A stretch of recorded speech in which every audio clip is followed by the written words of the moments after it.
Саламдар қазақ елі. Қайырлы таң, миллионға апарар жол реалити бизнес шоуның көрермендері. Билл Гейтс, егер менің арманым болмаса, менің ақшам да болмас еді деген екен.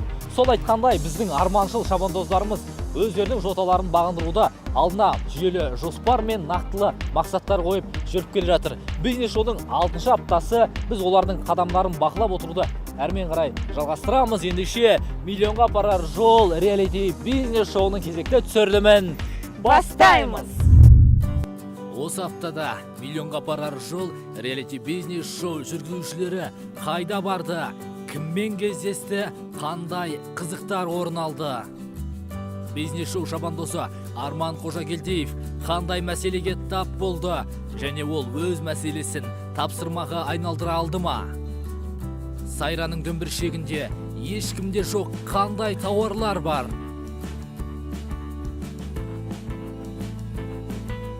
Реалити бизнес шоудың жеңімпаздары кімдер болуы мүмкін?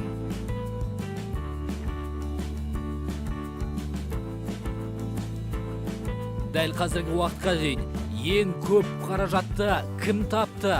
Осы және өзге де сауалдарға реалити бизнес шоудың 6-шы шығарылымында жауап береміз.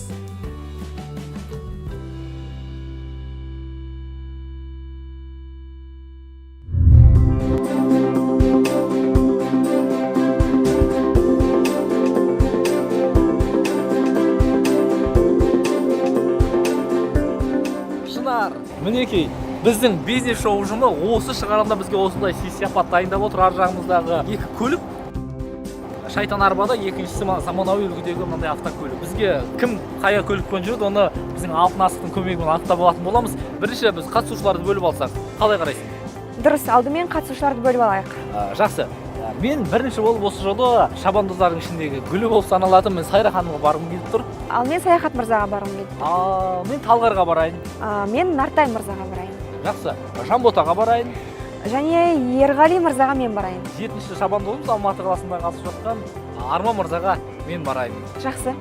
Енді алтын асық ойынын бастаймыз ба?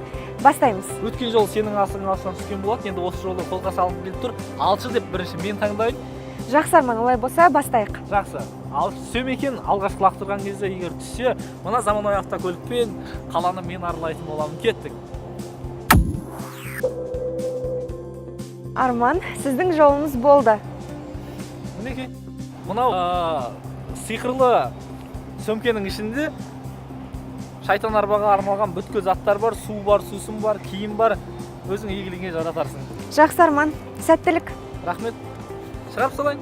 Бой жеткендерді.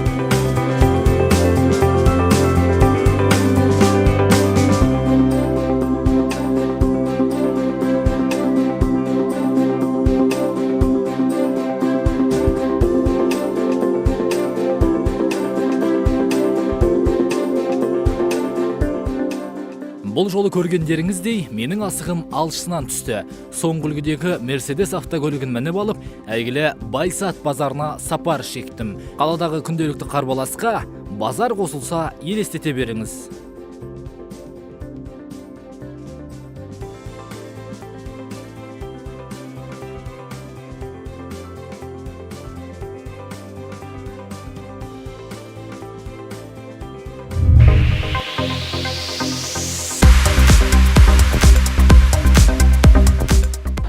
Құрметті көрермен, біз дәл қазір реалити бизнес шоуымыздың қатысушысы Сайра ханымның Байсат базарындағы арнайы дүкеніне келдік.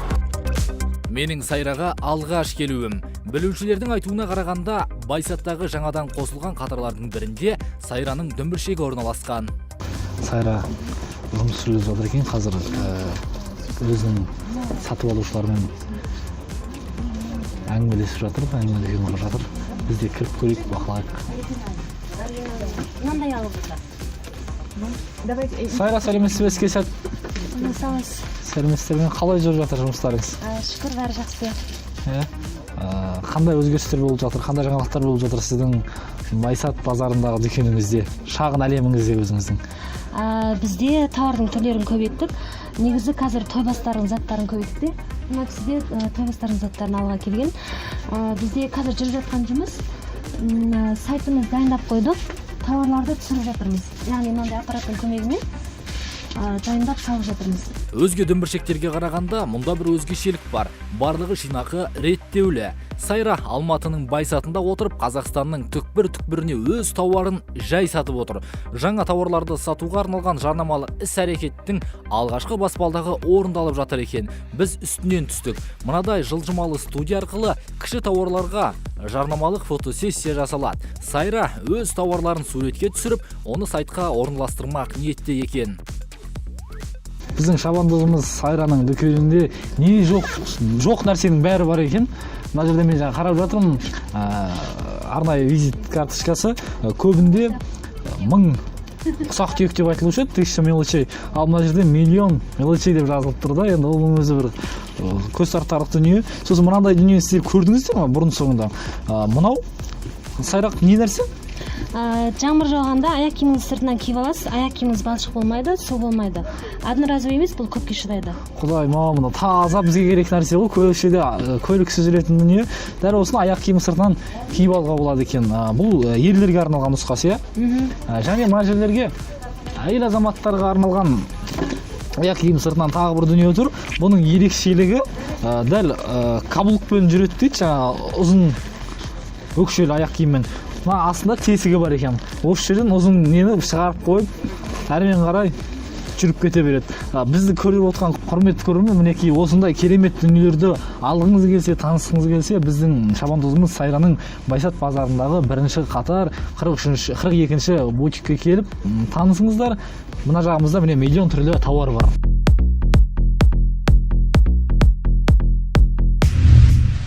Шынар болса өз шайтан арбасымен саяхаттың сауда орнына келіп жетті. Мұнда саяхат өзі жасаған фото жиектемелерді қойған, және сатып алушылармен де осында кездеседі. Бұл бизнес-шоу қатысушылардың нақты табыс тауып жатқанының бірден-бір дәлелі. Саяхат мырза. Қош келдіңіздер. Қалыңыз қалай? Шүкір, жақсы. Жұмыс қалай, кәсіп қалай, сауда қалай? Жайлы жаңыл емес екен. Бәрі ретімен негізі кешеден шығарып алып келген 2-3 рамка болған жерге таңертең қойғам, уже сатып бердім бәрін. Саяхат мырзаның бутигі өте керемет екен, бізге қатты ұнады. Қаншама жұмыстар қолдан жасалған, барлығы өте қатты ұнады. Саяхат мырза, сізге сәттілік тілейміз. Алдағы 2 аптада жотаңызға жетуге тілектеспіз. Жақсы, сәттілік. Сау болыңыздар. Сау болыңыз.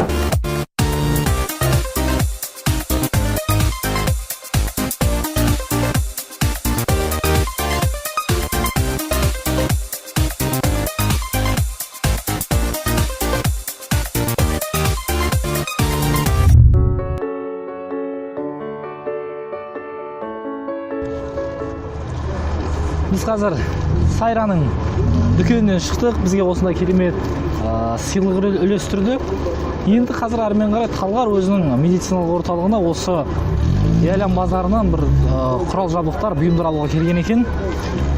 Талғарға бара жатырмыз қазір.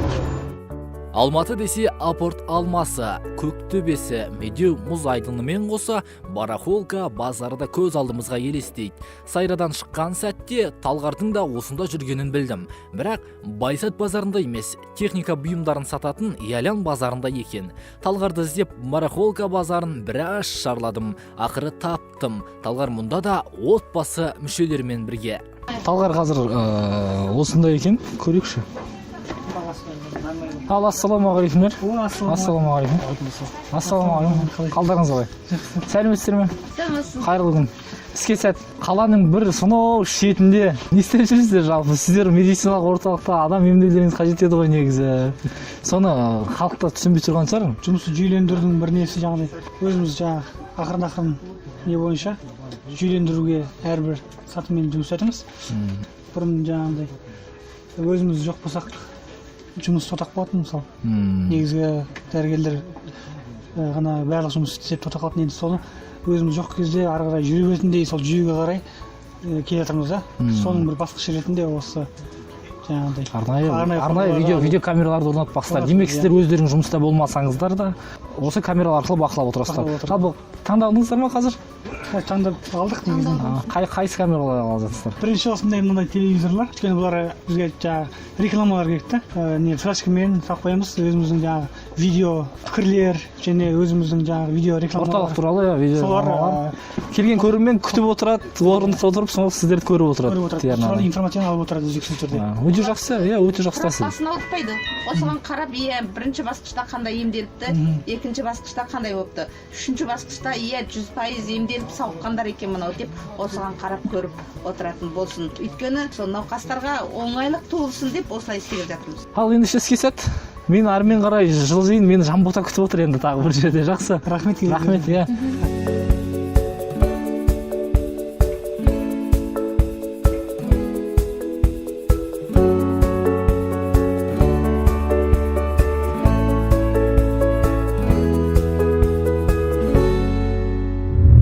Бизнес-шоу қатысушысы Арман күтпеген жағдайға тап болды.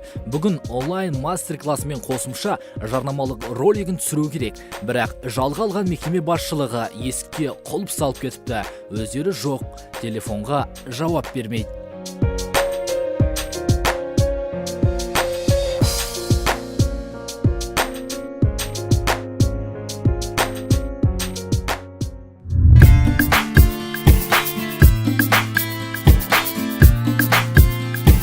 Құрметті көрермендер, мен бірінші Ерғалиға келдім. Ерғалидың жұмысы қалай жүріп жатқанын қазір бірге тамашалаймыз.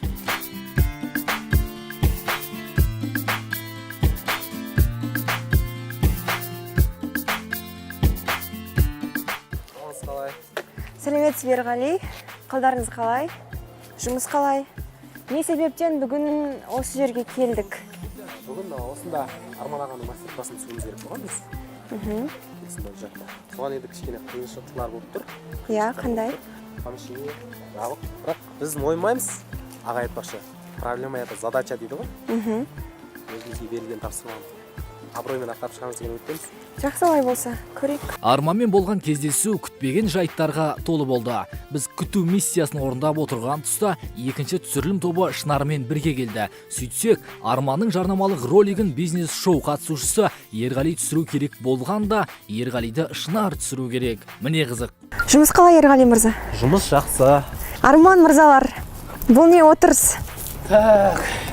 Бізде бүгін ешқандай түсірілім болмайды, өкінішке орай.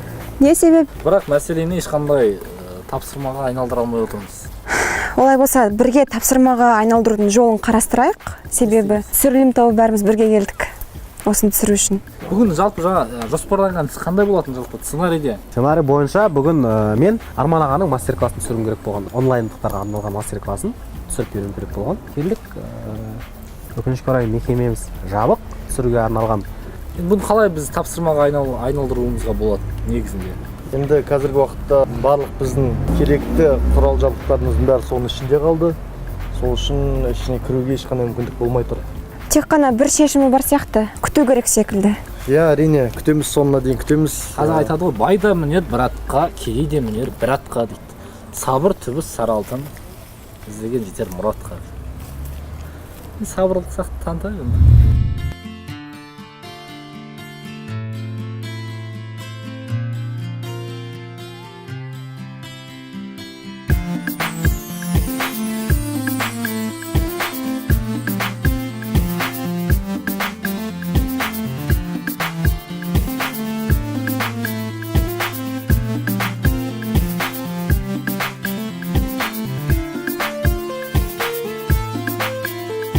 Мәселе тапсырмаға айналды.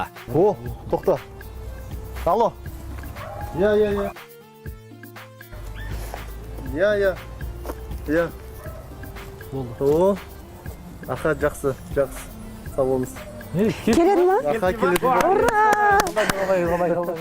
Кенет көптен күткен мекеме басшылары да келе қалды. Ал біз әрмен қарай өз ісімізге кірістік.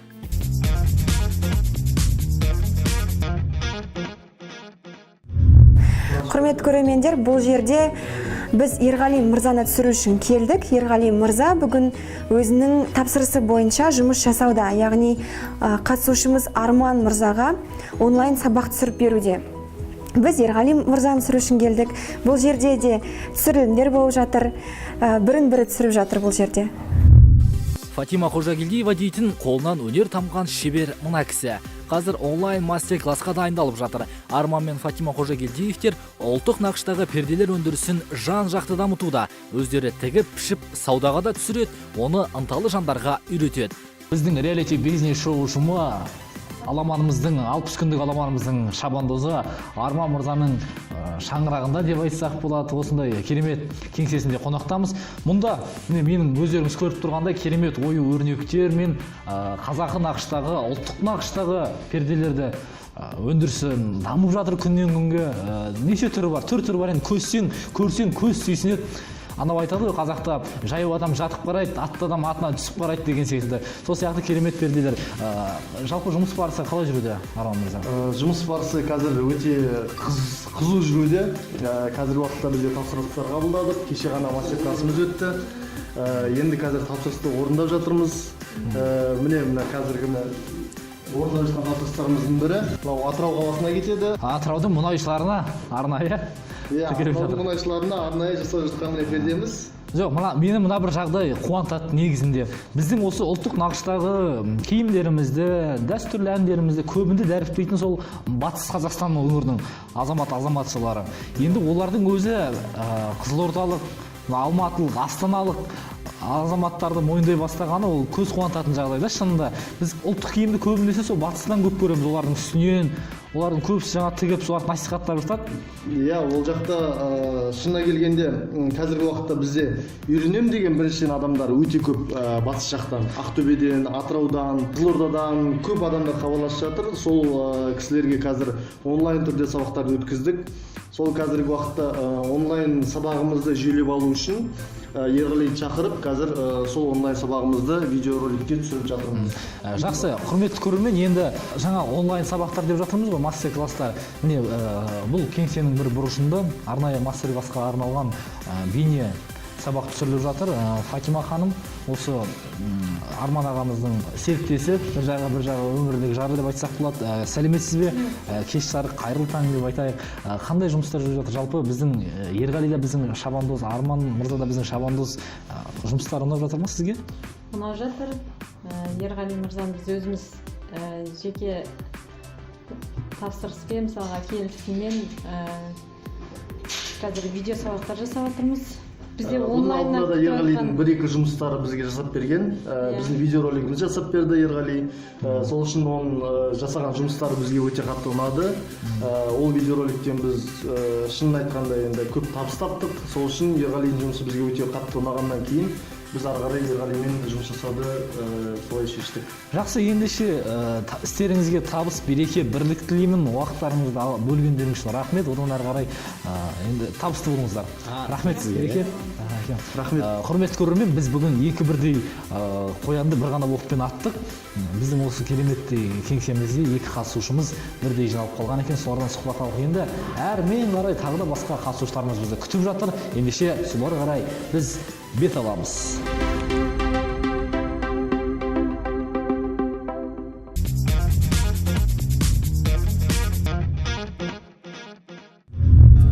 Біз Жанбота екеуміз тағы бір іскерлік кездесуге келдік. Жанбота Алашұлы тобы мен бизнес бастау кәсіпкерлік мектебі арасында байланыс орнатып, алтын көпір болмақ ниетте. Егер біздің жігіттердің әндері сіздерді ұтандырып, өздеріңіздің шәкірттеріңіздің, әріптестеріңіздің, алтын жыланың болашаққа деген, өздерің жасап жатқан көліктеріне деген көзқарастары ашық болып, және біздің жігіттердің әндері оларды рухтандырса, неліктен оны біз тек қана бір жобамен болашақтағы бүкіл жобаларыңызға қатысайық. Ол үшін өте қуаныштымын сіздер үшін. Ал Арманнан шыққан Шынар Нартаймен бірлесіп кезекті кездесуге келді. Біз соңғы қатысушымыз Нартай мырзаға келдік. Нартай мырза әдеттегідей кездесуде екен.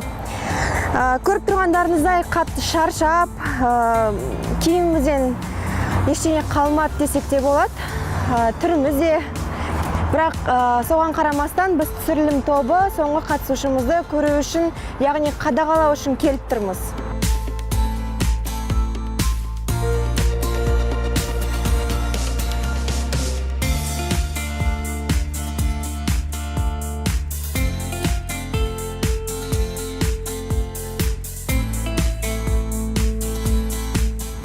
саламатсыз бе? Қалдарыңыз қалай? Жақсы, келіңіз, кіріңіз. Бүгінгі менің еншіме түскен соңғы офлайн қатысушы Нартай мырза бүгін Қазақ педагогикалық қыздар университетінің оқытушысына алғыс хат беру үстінде. Соны тамашалау үшін келіп тұрмыз. Жалпы құжаттар. Осындай құжаттар сізге келді.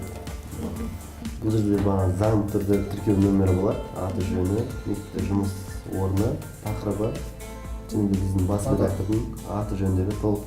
Және бұл бүкіл Қазақстан Республикасы бойынша кез келген мекемелерде, кез келген құжат ретінде жарай береді.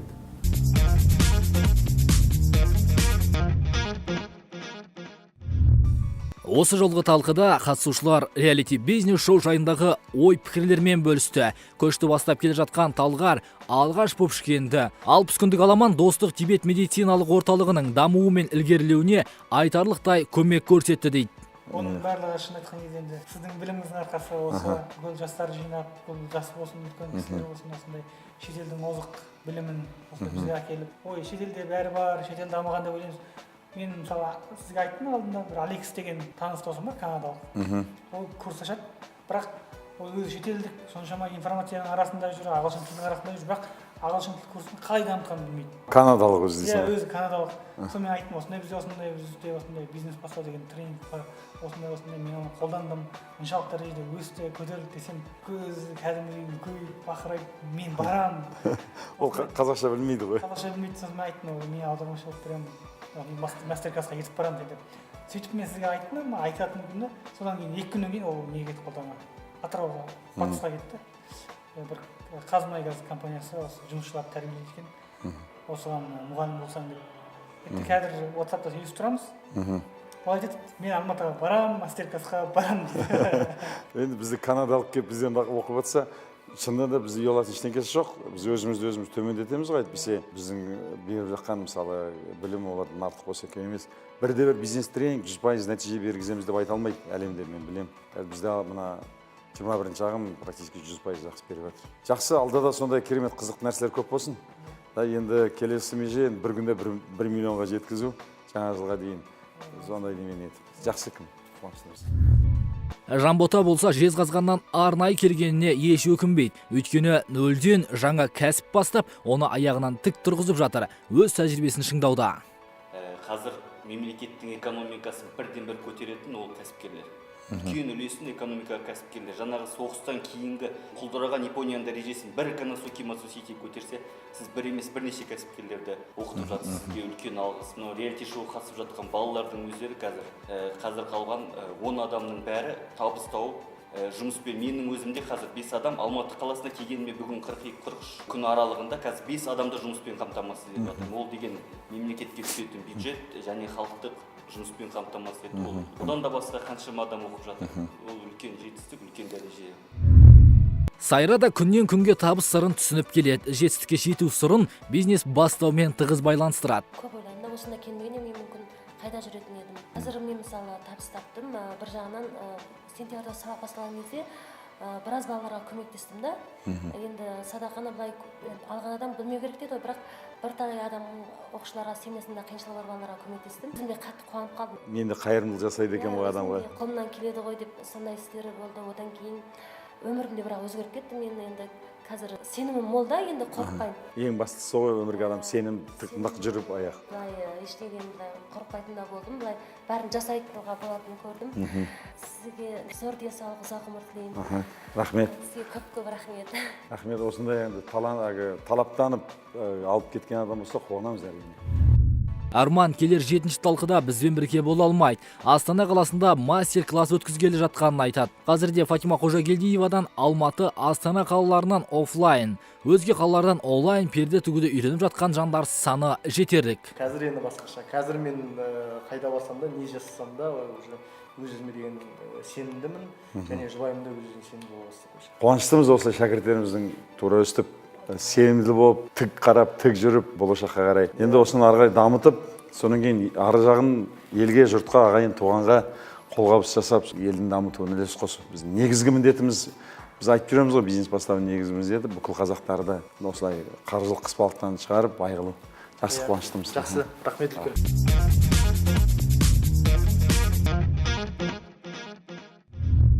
Саяхат аламанға қатысқалы бері уақытты жоспарлап, істі жүйеге келтіріп үйренгенін айтады. Жалпы қатысушылар үшін бизнес шоуы жетілу алаңы болғандай. Жалпы мен бұрында ой болған осыны істеу, ән істеймін, үй алып алып істеймін, жер алып алып істеймін, қиял әлемінде жүріп жүрдім. Бірақ сіздердің осы бірінші лекцияңыздан кейін өзіме деген сенімділік жайлап енді қатты болмаса да жайлап. Ал дәл қазіргі моментте вообще 100% өзіме сенімді адаммын. Нартай Шымкенттен Алматыға келгенде өзін-өзі жігерлендіру, рухын оятып, кәсіп жарату үшін келген.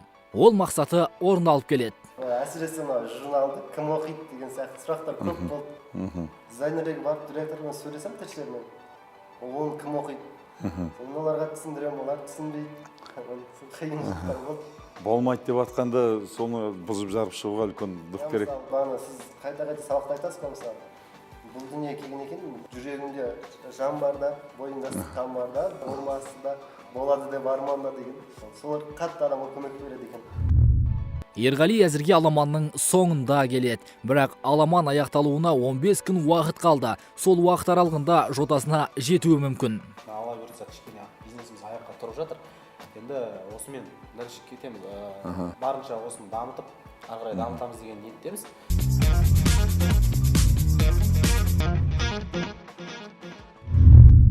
Бизнес-шоу басталғалы бері бірі-бірінен оза шауып келе жатқан 10 шабандоздың ішінде онлайн қатысушылар өте белсенді. Сыр өндірісін дамытып жатқан Арайдың әр ісі көпке үлгі боларлықтай. Баймұрат та өз кезегінде білім мен ғылымның дамуына шалғайда отырып айшықты үлес қоспақ. Алтын апамыздың ісі көпке мотивация. Зейнет жасында кәсіпкер атанды. Жан баласы жүрек қалауына құлақ түрсе, ол айтқан шешімге бел шеше кіріскен жөн екендігін дәлелдеді.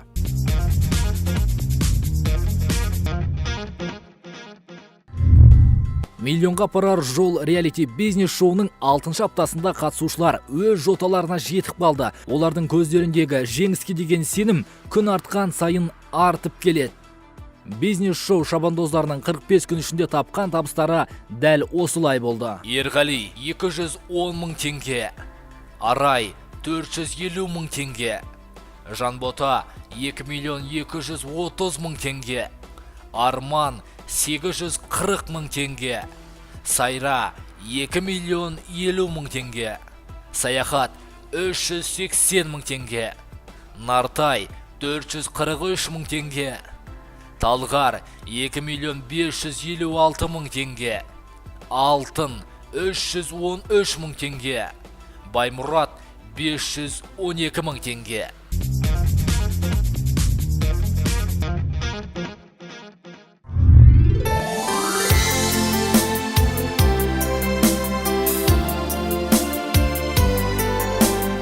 Кеш жарық, миллионға апарар жол реалити бизнес-шоуының көзі қарақты көрермендері.